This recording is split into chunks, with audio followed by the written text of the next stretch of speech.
Taman Tasik Titiwangsa Ibu Negara dibuka semula untuk kunjungan orang ramai mulai semalam setelah ditutup pada 28 Mei lalu sebagai langkah pencegahan penularan COVID-19 susulan jumlah pengunjung yang semakin ramai di kawasan itu. Bagaimanapun, waktu operasi Taman Riadah berkenaan dihadkan antara jam 7 pagi hingga 7 malam setiap hari. Seawal jam 8 pagi, kelihatan orang ramai mula tiba ke Taman Tasik ini untuk melakukan aktiviti kesihatan dan beriadah. Keterujaan setiap pengunjung dapat dirasai dengan melihat kepada kawasan taman berkenaan yang sesak dengan kenderaan dan boleh dikatakan ratusan pengunjung dari pelbagai lapisan umur memenuhi ruang taman. Aktiviti yang dibuka ni baguslah. Aktiviti yang dijalankan baguslah, kita dapat beriadah kan. Kita pun dah lama tu kurung jaga rumah. Semalam pun baru buka. Saya tengok okeylah. Tapi cuma penjarakan tu masih tak ni lagi lah. Pasal kalau kita tengok sekarang pun dia bawa anak-anak kecil-kecil. Sebagai mematuhi prosedur operasi standard SOP dan norma baru, pengunjung juga dinasihatkan membawa telefon pintar kerana mereka dikehendaki mengimbas kod pendaftaran aplikasi MySejahtera atau KL Step di setiap pintu masuk.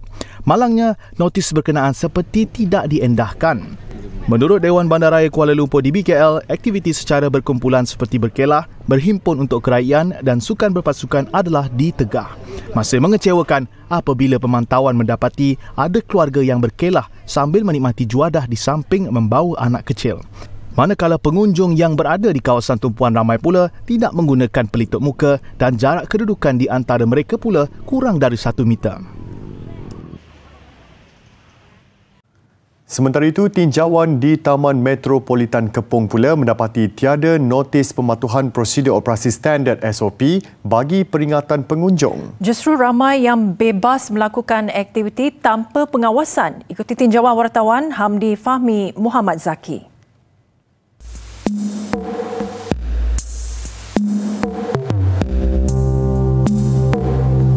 Jika sebelum ini di kawasan Taman Metropolitan Kepong ini kebanyakan orang ramai melakukan aktiviti berkumpulan seperti berkelah dan sebagainya. Namun hari ini agak berkurangan. Kebanyakan mereka hanya berjoging, bersiar-siar dan berbasikal di kawasan ini.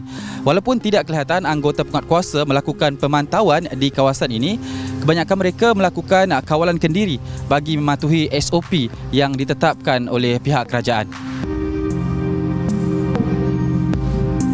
Pun begitu, menerusi tinjauan kami, ada juga segelintir yang kelihatan tidak terlalu berjaga-jaga kerana menganggap keadaan kini semakin pulih dari penularan pandemik COVID-19.